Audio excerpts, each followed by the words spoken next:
Good evening आप सभी को। बेस एजुकेशन की इस पाठशाला में आप सभी का स्वागत है।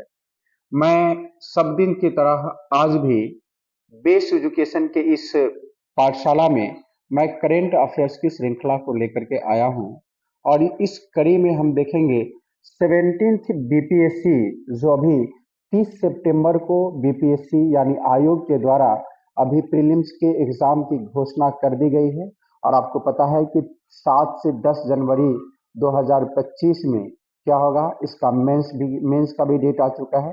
तो इसी श्रृंखला में मैं अगले जो हमारा करंट अफेयर्स का कवर पेज होगा वो मैं स्टार्ट करता हूं। और देखिए इसमें जो पहला है, अभी आपने देखा कृष्णा नदी जल विवाद, तो पहला टॉपिक मेरा होगा कृष्णा कृष्णा नदी जल विवाद।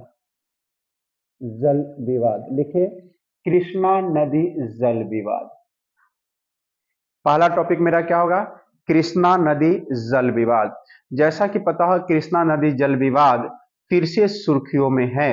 इसका कारण और इसका जो कृष्णा नदी का जो उद्गम स्थल है पश्चिमी घाट के महाबलेश्वरम से है।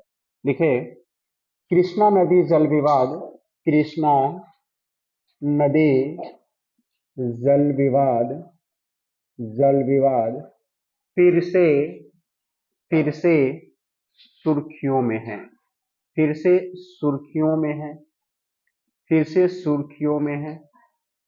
नेक्स्ट है कृष्णा नदी का उद्गम स्थल, कृष्णा नदी का उद्गम स्थल पश्चिमी घाट के पश्चिमी घाट के घाट के महाबलेश्वर महाबलेश्वर महाबलेश्वर पश्चिमी घाट के महाबलेश्वर। और महाबलेश्वर कहाँ, महाराष्ट्र से होता है।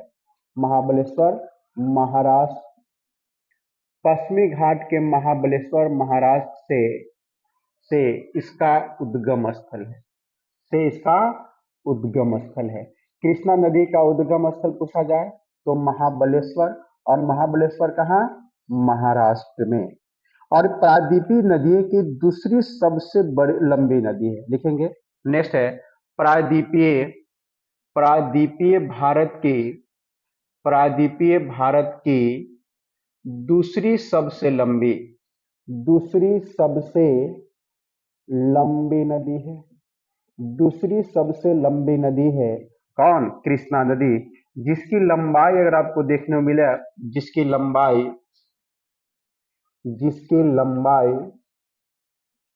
प्रायद्वीपीय भारत की दूसरी सबसे लंबी नदी है, जिसकी लंबाई कितना है, 1465 किलोमीटर है। 1465 किलोमीटर है। प्रायद्वीपीय भारत की दूसरी सबसे लंबी पूछेगा तो कौन सा कृष्णा नदी है। कृष्णा नदी है। यह 4 राज्यों से होकर बंगाल की खाड़ी में गिरती है। कितने राज्यों से, नेक्स्ट पॉइंट है, यह 4 राज्यों से होकर 4 राज्यों से होकर बंगाल की खाड़ी में बंगाल की खाड़ी में बंगाल की खाड़ी में गिरती है गिरती है। और आपको बंगाल की जो खाड़ी है कहाँ है, पूर्वी घाट में है। कौन सा, पूर्वी घाट में। तो देखिए कृष्णा नदी जो है, कृष्णा नदी पश्चिमी घाट से निकलती है, पश्चिमी घाट से पश्चिमी घाट से निकलती है और पूर्वी घाट में क्या है, विलीन हो जाती है। पूर्वी घाट में, पूर्वी घाट के कहा, कौन सा है, बंगाल की खाड़ी, पूर्वी घाट के बंगाल की खाड़ी में विलीन हो जाती है, पूर्वी। ठीक है, तो प्रायद्वीपीय भारत की दूसरी सबसे लंबी नदी कौन है, कृष्णा नदी। और पहला नदी कौन सा है, 1465 किलोमीटर, कौन है, गोदावरी नदी। कौन सा, गोदावरी नदी। गोदावरी नदी की लंबाई 1465 किलोमीटर और कृष्णा नदी की लंबाई 1400 किलोमीटर है। और ये कितने राज्यों से गुजरती है? 4 राज्यों से होकर गुजरती है। 4 राज्यों से होकर गुजरती है। जैसे महाराष्ट्र में अगर देखें, जैसे महाराष्ट्र में जैसे महाराष्ट्र में 303 किलोमीटर बहती है। 300 महाराष्ट्र में कितने किलोमीटर लंबी? 303 किलोमीटर लंबी है। कहाँ? महाराष्ट्र में। महाराष्ट्र में 303 किलोमीटर लंबी। इसके बाद उत्तरी कर्नाटक में, नेक्स्ट है उत्तरी कर्नाटक। उत्तरी कर्नाटक में लगभग 480 किलोमीटर। 480 किलोमीटर। तो महाराष्ट्र में 303 किलोमीटर, उत्तरी कर्नाटक में 480 किलोमीटर है। और तेलंगाना और मध्य प्रदेश, कौन सा? तेलंगाना और मध्य प्रदेश। मध्य प्रदेश, तेलंगाना और मध्य प्रदेश होते हुए कहाँ जाती है? बंगाल की खाड़ी में विलीन हो जाती है। और इसकी जो सहायक नदी के बारे में पूछेगा कभी, तो दाई ओर से आने वाली इसकी जो सहायक नदी है, घाट प्रवाह है, माल प्रवाह है, और कौन सा? तुंग प्रवाह है। तो लिखेंगे नेक्स्ट, दाई ओर से आने वाली इसकी सहायक नदियां। दाई ओर से आने वाली इसकी सहायक नदियां।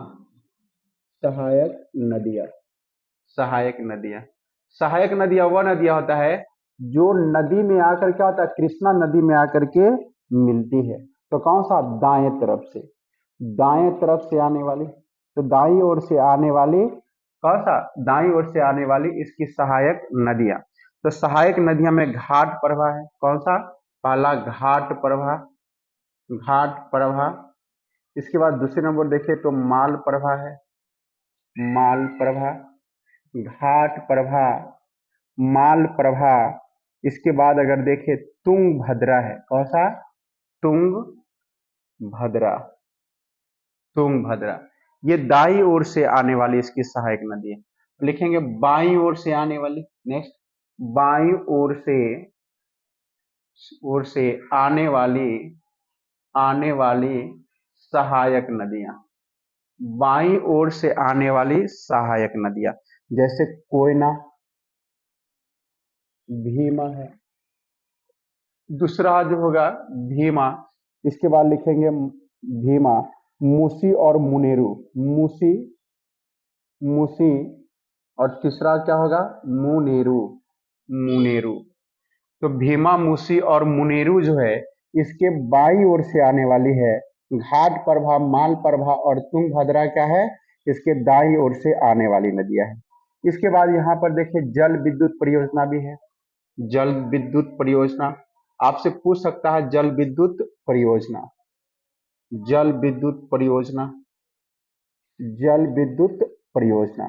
तो देखिए जल विद्युत परियोजना है, जैसे एक कोयना है, जैसा कि हमने चर्चा कर लिया था, जैसा कोयना है। तुंगभद्रा है, तुंगभद्रा।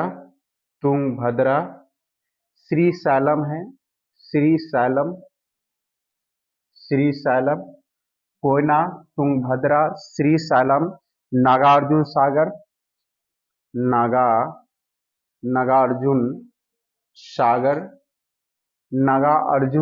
है। कोयना, तुंगभद्रा, श्रीशैलम, नागार्जुन सागर। और एगो अलमाटी है। कौन सा? अलमाटी। ये क्या है? यहाँ पर जल विद्युत परियोजना है। जल विद्युत परियोजना।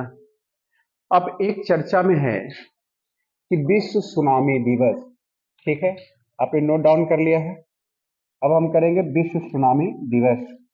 तो देखिए कृष्णा नदी जो जल विवाद है फिर से सुर्खियों में है, चर्चा में है। कृष्णा नदी का उद्गम स्थल कहाँ पे? पश्चिमी घाट के महाबलेश्वर, महाराष्ट्र से। प्रायद्वीपीय भारत की दूसरी सबसे लंबी नदी है। और दूसरी सबसे लंबी नदी का मतलब कौन सा? इसकी जो लंबाई है 1465 किलोमीटर है या 1400 किलोमीटर, ये थोड़ा सा कंफ्यूजन है, आप देख लेंगे इसके, ठीक है ना। और यह 4 राज्यों से होकर के बंगाल की खाड़ी में क्या आती है? गिरती है। यानी पूर्वी घाट पश्चिमी घाट से निकलती है और पूर्वी घाट में क्या हो जाती है, विलीन होती है। महाराष्ट्र में यह नदी जो है 303 किलोमीटर है लंबी है। उत्तरी कर्नाटक में 480 किलोमीटर है और तेलंगाना और मध्य प्रदेश होते हुए बंगाल की खाड़ी में गिर जाती है। दाईं ओर से आने वाली इसकी सहायक नदियां घाटप्रभा, मालप्रभा और तुंगभद्रा, और इसके साथ ही बाईं ओर से आने वाली भीमा, मुसी और मुनेरू है। और इसके साथ ही यहाँ पर जल विद्युत परियोजना है जिसका नाम है कोयना है, तुंगभद्रा, श्रीशैलम, नागार्जुन सागर और अलमाटी। अलमाटी क्या है, यहाँ पर जल विद्युत परियोजना, यहाँ अर्थात यहाँ से हाइड्रो इलेक्ट्रिसिटी क्या होता है, प्रोड्यूस कराया यानी उत्पादन कराया जाता है।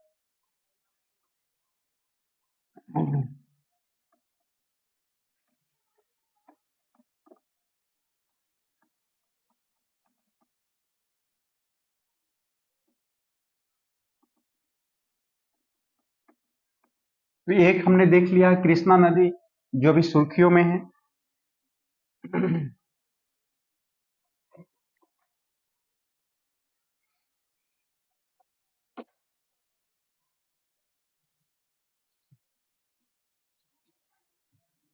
नेक्स्ट अगर देखें तो हमारे पास है विश्व सुनामी दिवस।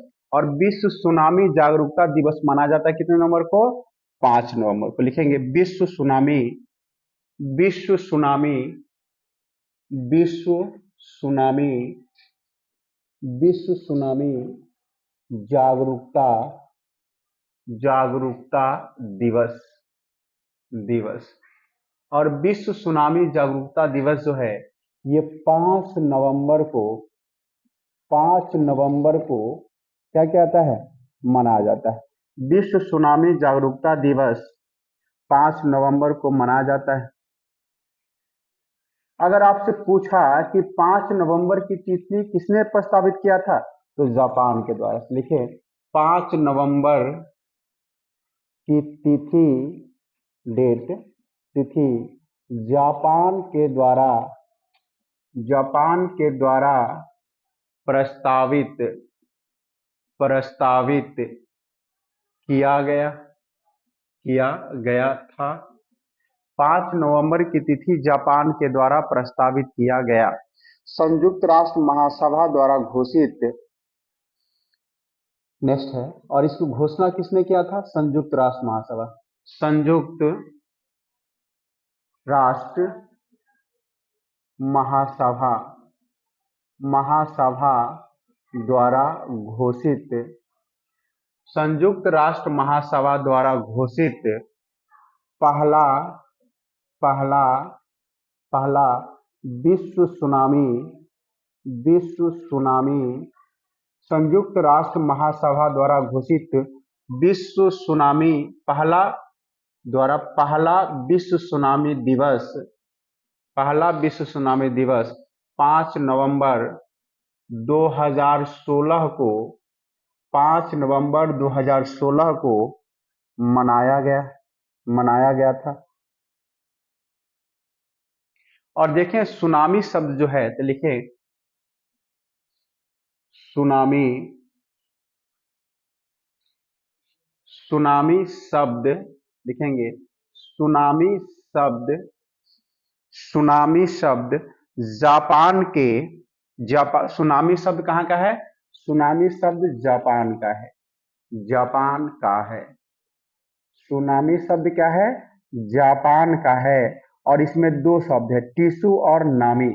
यहां पर क्या होगा, टीसू, टीसू और नामी, एन सुनामी, सॉरी सुनामी है ना, जापान का। टूसू और कौन सा है, नामी, NAMI। देखिए 2 शब्द से मिलकर के बना है, कौन सा, और सुनामी शब्द पूछेगा तो कहाँ का है, ये जापान का शब्द है। टिशु का अर्थ है बंदरगाह और नामी का अर्थ क्या है, लहर। टूसू का अर्थ क्या होता है, बंदरगाह होता है, बंदरगाह। और इसका जो नामी है इसका अर्थ होता है लहर। इसी का नाम हो गया, बंदरगाह पर जो लहर उठती है उसी का नाम दिया गया है किसको, सुनामी। या अंदर बंदरगाह पर उठने वाले लहर को क्या कहा जाता है, सुनामी कहा जाता है। तो देखिए वेरी इंपॉर्टेंट है कि सुनामी जागरूकता दिवस कब मनाया जाता है, 5 नवंबर को मनाया जाता है।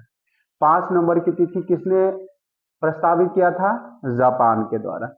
और किसने घोषणा किया? संयुक्त राष्ट्र महासभा द्वारा। पहला विश्व सुनामी दिवस कब मनाया गया? 5 नवंबर 2016 को। सुनामी शब्द कहाँ का है? जापान का है, जिसमें दो शब्द है, टूसू और नामी। टूसू का मतलब क्या होगा? बंदरगाह, और नामी का मतलब है लहर, यानी बंदरगाह पर उठने वाले लहर को सुनामी कहा जाता है। नेक्स्ट, अब एक चर्चा में हरिमऊ शक्ति अभ्यास। देखिए, हरिमऊ शक्ति शक्ति अभ्यास ये है 2023, लिखेंगे। दूसरा टॉपिक है हमारा, तीसरा टॉपिक हो गया, ये हरिमऊ शक्ति अभ्यास है 2023 में, 2023। अब देखिए, हरिमऊ शक्ति अभ्यास का आयोजन उमराव छावनी, लिख लेंगे, हरिमऊ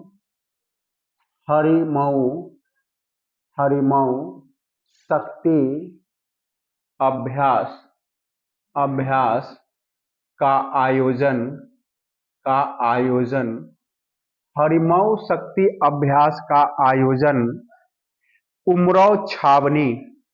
और उमराव छावनी कहाँ है? उमराव छावनी कहाँ है? मेघालय।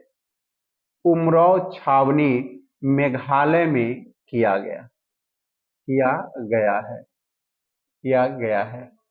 तो हरिमऊ शक्ति अभ्यास है, वेरी इंपॉर्टेंट।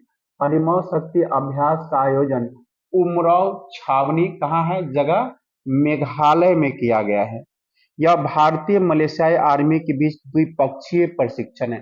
पूछेगा कौन सा? तो यह भारतीय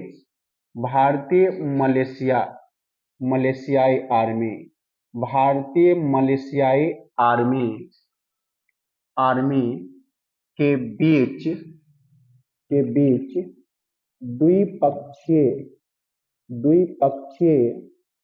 भारतीय मलेशियाई आर्मी के बीच द्विपक्षीय प्रशिक्षण अभ्यास है। द्विपक्षीय प्रशिक्षण अभ्यास है, ये अभ्यास है।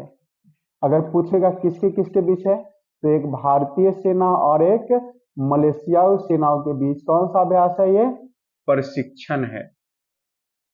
कहाँ आयोजित किया गया? मेघालय में। कहाँ? उमराव छावनी में। ठीक है, तो तीसरे टॉपिक को हमने कंप्लीट कर लिया है। पहला टॉपिक कृष्णा नदी जल विवाद।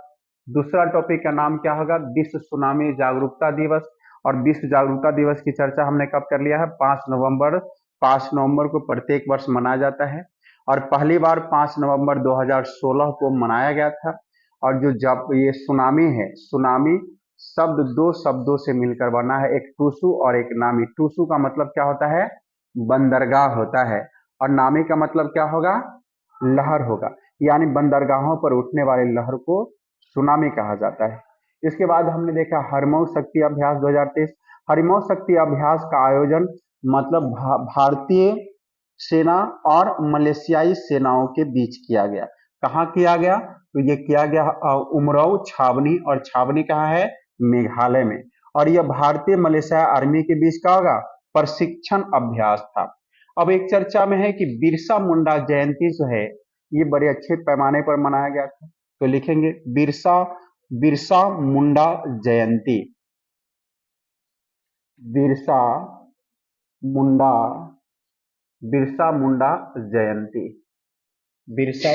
जयंती। देखिए, बिरसा मुंडा जो जयंती है, ये एक्चुअली 15 नवंबर को मनाया जाता है। 15 नवंबर को मनाया जाता है। देखेंगे कि झारखंड और जो झारखंड है, बिहार से जब अलग हुआ, झारखंड बिहार से अलग भी हुआ, तो कब घोषणा की गई थी? मतलब कब से प्रभावी हुआ? 15 नवंबर को हुआ। और 15 नवंबर वो इसलिए कि 15 नवंबर को बिरसा मुंडा का क्या हैगा? जयंती, मतलब जन्म दिवस है। और आपको पता है कि बिरसा मुंडा का जन्म 15 नवंबर 1875 को, लिखेंगे नेक्स्ट, इनका जन्म 15 नवंबर 1875 को, 15 नवंबर 1875 को बिरसा का 15 नवंबर 1875 को इनका जन्म हुआ था। इनका जन्म इनका जन्म हुआ था। इनका जन्म हुआ था। और ये जो है छोटा नागपुर छोटा नागपुर पठार के छोटा नागपुर पठार के छोटा नागपुर पठार के क्षेत्र के जनजाति हैं। कौन सा? जनजाति। इनका जो है छोटा नागपुर पठार के क्षेत्र के कौन सा? जनजाति से था। इनका संबंध अगर पूछेगा छोटा नागपुर पठार के जनजाति से। इन्हें धरती अब्बा भी कहा जाता है। देखिए, इन्हें धरती अब्बा इन्हें धरती अब्बा भी कहा जाता है। इन्हें धरती अब्बा भी कहा जाता है। धरती अब्बा भी कहा जाता है। अंग्रेजों के खिलाफ जनजातीय समुदाय को एकजुट किया था। अब देखेंगे, अंग्रेजों के खिलाफ जनजातीय समुदाय को क्या किया था? एकजुट किया था। अंग्रेजों के खिलाफ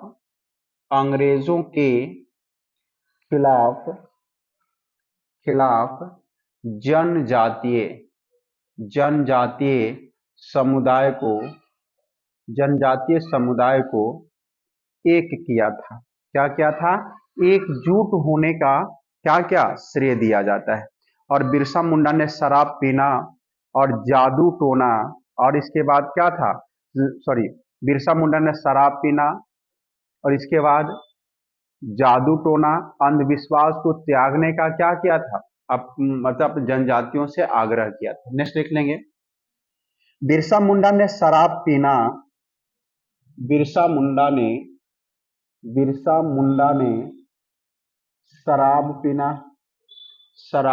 पीना। नेक्स्ट, जादू टोना करना। नेक्स्ट, और इसके बाद कौन सा?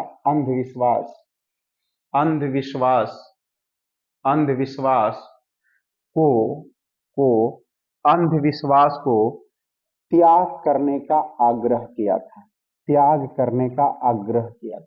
किसके द्वारा किया गया था? किसके द्वारा? बिरसा मुंडा के द्वारा। तो देखिए, बिरसा मुंडा का जन्म 15 नवंबर को मनाया जाता है और झारखंड और बिहार से अलग भी किस दिन हुआ था?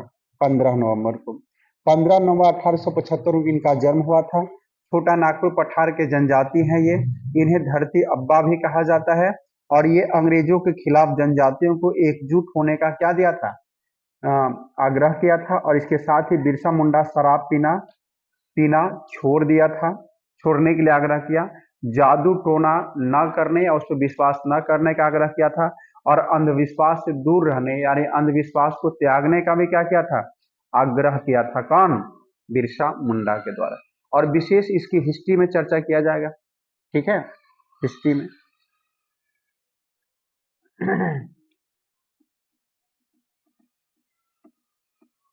अब जो हमारा नेक्स्ट टॉपिक है, देखेंगे G20 वाला लेकर जाते हैं।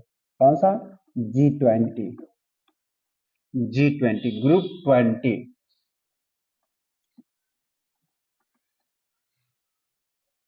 ग्रुप 20।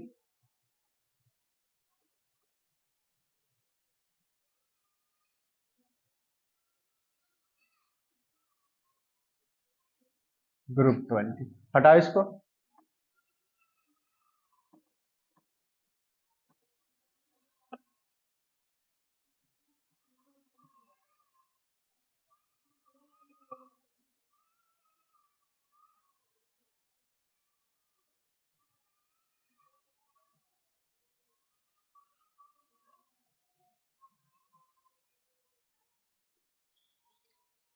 अब लिखेंगे ग्रुप 20 G20। क्या लिखना है? G20 ग्रुप ऑफ लिखेंगे ग्रुप ऑफ 20, G20। और देखिए कि G20 का आयोजन पहली बार कहाँ किया गया था? भारत में किया गया था। लिखेंगे। अब देखेंगे G20 की जो स्थापना है 1997-98 के एशियाई वित्तीय संकट के बाद किया गया था। तो पहला पॉइंट लिखेंगे इसकी स्थापना G20 की, जी ग्रुप G20 की स्थापना एशियाई संकट, एक एशियाई संकट आया था एशिया में, एशियाई संकट। और एशियाई संकट पूछेगा तो कब? 1997 टू 1998, 1997-98 एशियाई संकट 1997-98 के बाद 1999 में किया गया, 1999 में किया गया, 1999 में किया गया। कब किया गया? 1999 में किया गया। Got it. और इसके बाद देखिए यह किस लिए किया गया? क्योंकि ये महत्वपूर्ण एक था, सर्वाधिक एवं महत्वपूर्ण औद्योगिक, देखेंगे नेक्स्ट, इसलिए किया गया था कि सर्वाधिक एवं महत्वपूर्ण सर्वाधिक एवं महत्वपूर्ण औद्योगिक सर्वाधिक एवं महत्वपूर्ण औद्योगिकीकृत एवं विकासशील देशों के औद्योगिकीकृत एवं विकासशील देशों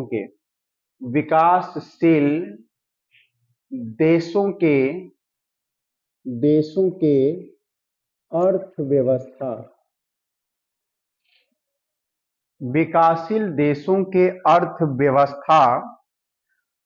अर्थव्यवस्थाओं के वित्त मंत्री एवं केंद्रीय बैंक के गवर्नर, सर्वाधिक महत्वपूर्ण औद्योगिकीकृत एवं विकासशील देशों के अर्थव्यवस्थाओं के वित्त मंत्री एवं केंद्रीय बैंक के गवर्नर,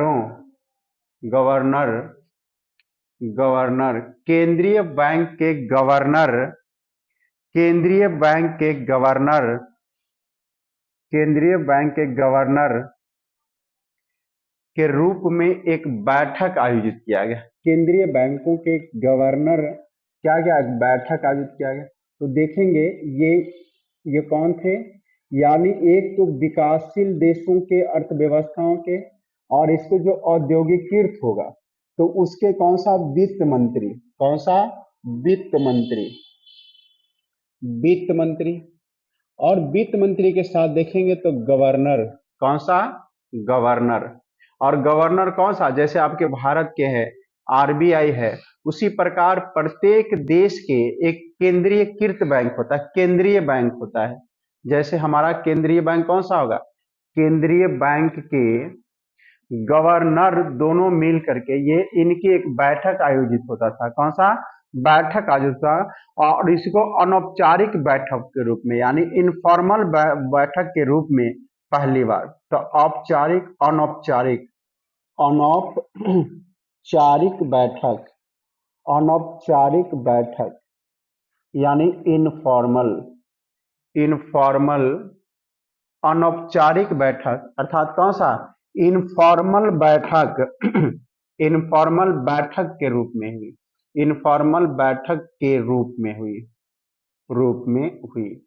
कहने का मतलब है कि G20 की स्थापना एशियाई वित्तीय संकट कब हुआ था? 97-98 के बाद G20 की स्थापना 1999 में हुआ। Got it. अगर पूछ ले किस संकट के बाद, तो एशियाई वित्तीय संकट कब हुआ था? 97-98 में हुआ। और इसी बीच के बाद देखेंगे औद्योगिकीकृत अर्थव्यवस्था और एक विकासशील देशों के अर्थव्यवस्थाओं के वित्त मंत्री, यानी विकासशील देशों के वित्त मंत्री और औद्योगिकृत बैंकों के कौन सा गवर्नर और वित्त मंत्री, यानी केंद्रीय बैंक यानी गवर्नरों का एक बैठक हुआ, यानी वित्त मंत्री और एक गवर्नर यानी आरबीआई के गवर्नर। उसी प्रकार प्रत्येक देशों के क्या होगा, सेंट्रल बैंक के गवर्नर होंगे। इनका एक बैठक हुआ था, अनौपचारिक बैठक, और इन्हीं अनौपचारिक बैठक में इसकी क्या हो गई, स्थापना हो गई। इनफॉर्मल बैठक में इसकी स्थापना हो गई। अब सवाल उठता है कि इसका उद्देश्य क्या था, G20 का उद्देश्य लिखेंगे। G20 का उद्देश्य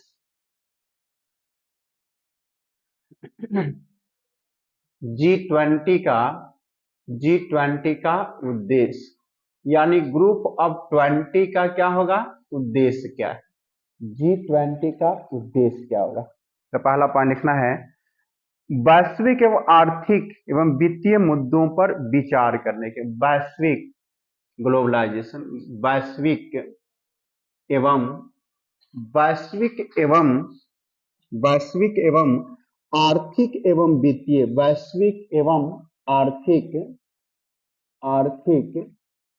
एवं वित्तीय मुद्दों पर, वैश्विक एवं आर्थिक और वित्तीय मुद्दों पर विचार करना था,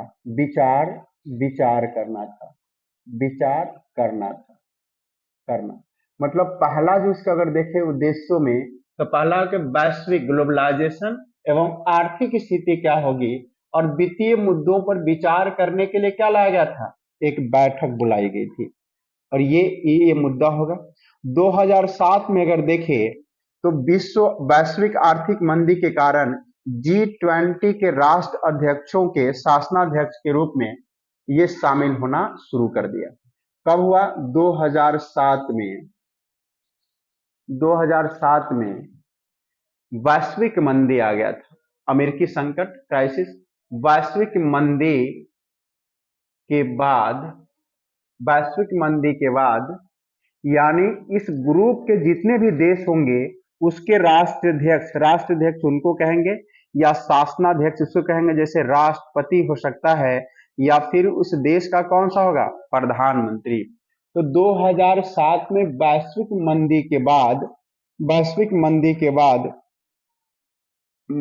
मंदी के बाद ग्रुप G20 देशों के राष्ट्राध्यक्ष जैसे पीएम या शासनाध्यक्ष, शासन करने वाला शासनाध्यक्ष, जैसे हमने कहा पीएम हो सकता है, या फिर कौन सा हो सकता है, राष्ट्रपति। तो पीएम या प्रधानमंत्री या राष्ट्रपति के रूप में अपग्रेड किया गया, यानी G20 देशों के राष्ट्राध्यक्ष या शासनाध्यक्ष ने शामिल होना शुरू हुआ, शामिल होना प्रारंभ किया। तो देखें, अगर आपसे पूछ रहे हैं कि G20 देशों के जो समूह है, उन देशों के समूह में शासनाध्यक्ष या राष्ट्राध्यक्ष कब से शुरू होगा, तो वित्तीय संकट, कौन सा, 2007 के वित्तीय संकट के बाद। इसके बाद देखा 2009 में अंतरराष्ट्रीय, नेक्स्ट पॉइंट है, 2009 में इसे अंतरराष्ट्रीय आर्थिक के रूप में एक मंच तैयार किया गया। नेक्स्ट है 2009 में इसे एक अंतरराष्ट्रीय 2009 में इसे एक अंतरराष्ट्रीय आर्थिक के रूप में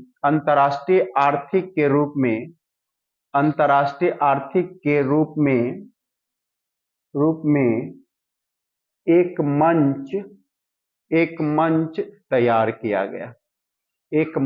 तैयार किया गया।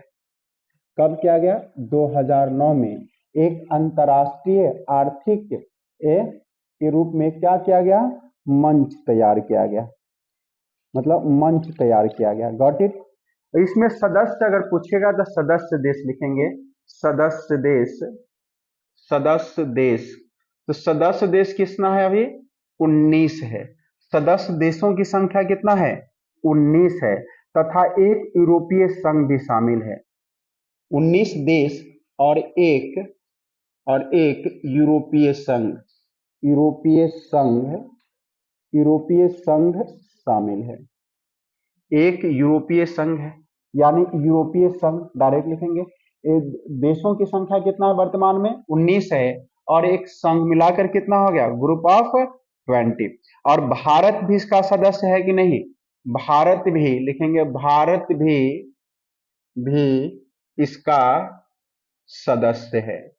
भारत भी इसका सदस्य है। Got it? तो 19 देश में और एक यूरोपीय संघ में भारत भी क्या होगा? शामिल है।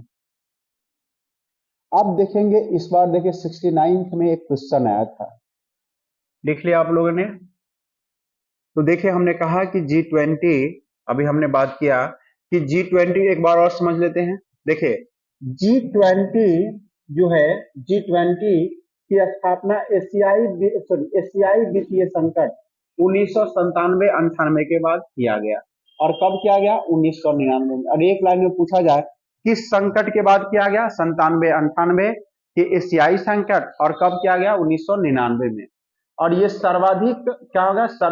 सर्वाधिक एवं महत्वपूर्ण औद्योगिकीकृत एवं विकासशील देशों के अर्थव्यवस्थाओं के वित्त मंत्री और कौन सा? केंद्रीय बैंक के गवर्नर इसमें भाग लेते थे। और इसी का एक औपचारिक बैठक के रूप में क्या होगा? इसको शुरुआत की गई। इसके बाद देखेंगे तो G20 का उद्देश्य था कि वैश्विक एवं आर्थिक वित्तीय मुद्दों पर क्या होगा? विचार करना है। 2007 में वैश्विक मंदी के बाद G20 देशों के राष्ट्राध्यक्ष और शासनाध्यक्ष भी क्या होगा? शामिल होना प्रारंभ किया। 2009 में इसे एक अंतर्राष्ट्रीय आर्थिक के रूप में एक मंच तैयार किया गया। सदस्य देश जिसका 19 है और एक यूरोपीय देश शामिल है। भारत भी क्या होगा? इसका सदस्य है। भारत भी क्या होगा? इसका सदस्य है। तो आज की क्लास को मुझे लगता है यही समाप्त करना होगा।